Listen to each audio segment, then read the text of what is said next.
Hello all! ఈరోజు మన శ్రీతేజూస్ కిచెన్‌లో వంకాయ, పల్లి కారం ఎలా చేయాలో చూపించబోతున్నాను.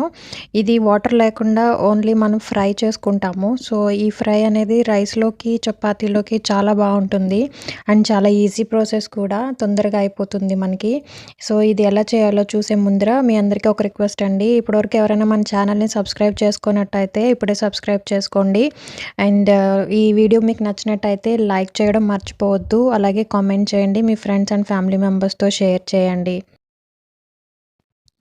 ఇక ఈ ఫ్రై ఎలా చేయాలో చూసేద్దాము. దీనికోసం ఫస్ట్ ఒక కడాయి పెట్టి దాంట్లో 3 టేబుల్ స్పూన్స్ పల్లీలు వేసుకోండి. ఈ పల్లీలు బాగా వేగి కొంచెం కలర్ మారినప్పుడు వాటిని ఒక ప్లేట్‌లోకి తీసి చల్లార్చుకోవాలి. వీటిని మాడకుండా జాగ్రత్తగా ఫ్రై చేసుకోండి. ఏమాత్రం మాడినా కూడా మనకి ఫ్రై అనేది టేస్ట్ మారిపోతుంది. పల్లీలు కొంచెం కలర్ మారాయి. సో, మనం వీటిని ఒక ప్లేట్‌లోకి తీసేసుకుందాము. ఇప్పుడు అదే కడాయిలో నేను 3 ఎండుమిర్చి వేస్తున్నాను. ఇవి కొంచెం కారంగా ఉన్నాయి. సో, నేను 3 వేశాను. మీరు కారాన్ని బట్టి మీరు వేసుకోవచ్చు. 3-4 వరకు వేసుకోవచ్చు. దీంట్లో ఒక టేబుల్ స్పూన్ జీలకర్ర వేసుకోవాలి.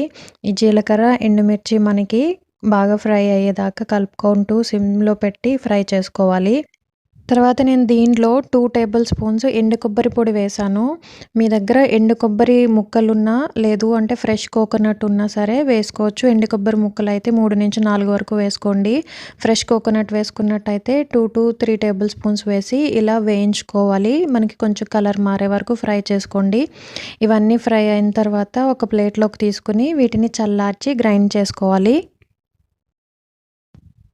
మనం వేయించి పెట్టుకున్నవన్నీ చల్లారే లోపల ఒక పాన్ పెట్టుకోండి. ఈ పాన్‌లో 3 టేబుల్ స్పూన్స్ ఆయిల్ వేసుకోండి. ఈ ఆయిల్ హీట్ అయిన తర్వాత ఒక పెద్ద సైజు ఆనియన్‌ని చిన్న ముక్కలుగా కట్ చేసి ఇందులో వేసి వేయించుకోవాలి. దీనిలోనే 2 కట్ చేసిన పచ్చిమిర్చిని యాడ్ చేసుకోండి. ఈ ఆనియన్స్, పచ్చిమిర్చి మనకి ఆయిల్‌లో బాగా ఫ్రై అవ్వాలి.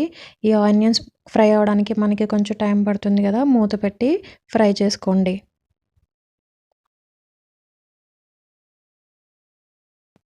ఆనియన్స్ బాగా ఫ్రై అయ్యాయి. ఇప్పుడు కట్ చేసి పెట్టుకున్న వంకాయ ముక్కలను వేసుకుందాము. నేను వంకాయలను కట్ చేసి సాల్ట్ వాటర్‌లో వేసి ఉంచాను. అవి బ్లాక్ కలర్‌లోకి మారకుండా ఉండడానికి. ఇప్పుడు ఈ వంకాయ ముక్కల్ని ఇందులో వేసుకుందాము. నేను 300 గ్రాములు వంకాయలను తీసుకున్నాను. ఇలా పొడవుగా ముక్కలు కట్ చేసుకొని వేసుకున్నాను. మీకు ఇష్టమైతే చిన్నగా కూడా కట్ చేసుకోవచ్చు. ఇలా అయితే మనకి చూడడానికి బావుంటుంది పొడవుగా కట్ చేసుకోవడం వల్ల. ఈ ముక్కలన్నీ వేసి ఒకసారి బాగా కలిపి మళ్ళీ మూత పెట్టి వంకాయ ముక్కల్ని మనం మగ్గించుకోవాలి. వంకాయ చాలా త్వరగా కుక్ అయిపోతుంది. కాబట్టి మధ్య మధ్యలో చెక్ చేసుకుంటూ ఉండండి. ఇప్పుడు మూత తీసి చూద్దాము. ఇలా ఒక ముక్కని కట్ చేస్తే అది సాఫ్ట్‌గా అయినట్టయితే గనక వంకాయ మనకి ప్రాపర్‌గా కుక్ అయినట్టే. దీనిలో సాల్ట్ యాడ్ చేసుకోవాలి రుచికి సరిపడినంత. పావు టీ స్పూన్ పసుపు, తర్వాత మనం గ్రైండ్ చేసి పెట్టుకున్న పల్లి పౌడర్ ఉంది కదా! దాన్ని కూడా యాడ్ చేసుకోవాలి. ఇలా పల్లి పొడి అంతా వేసిన తర్వాత వంకాయ ముక్కల్ని బాగా కలుపుకోండి. ఈ ముక్కలకి పొడి అంతా పట్టే వరకు కుక్ చేసుకోవాలి. చూసారు కదా! మనకి ఫ్రై అనేది రెడీ అయిపోయింది. ఇప్పుడు దీంట్లో కట్ చేసి పెట్టుకున్న కొత్తిమీరను వేసుకొని ఒకసారి కలుపుకున్న తర్వాత ప్లేట్‌లోకి తీసుకుంటే సర్వ్ చేసుకోవడానికి మన వంకాయ పల్లి కారం ఫ్రై రెడీ అయిపోయినట్టే. చాలా త్వరగా ఈజీగా అయిపోతుంది. తక్కువ టైంలో ఈజీగా చేసుకోవచ్చు ఈ ఫ్రైని. మీరు కూడా ఒకసారి ఈ రెసిపీని ట్రై చేసి మీకు ఎలా వచ్చిందో నాకు కామెంట్‌లో తెలియచేయండి. అండ్ మీకు ఈ వీడియో నచ్చితే కనుక లైక్ చేయండి. లైక్ బటన్ మీద ప్రెస్ చేయండి. And me friends and family మెంబర్స్‌తో షేర్ చేయండి. మీకు ఈ రెసిపీ నచ్చినట్టయితే కామెంట్ చేయండి. Thanks for watching.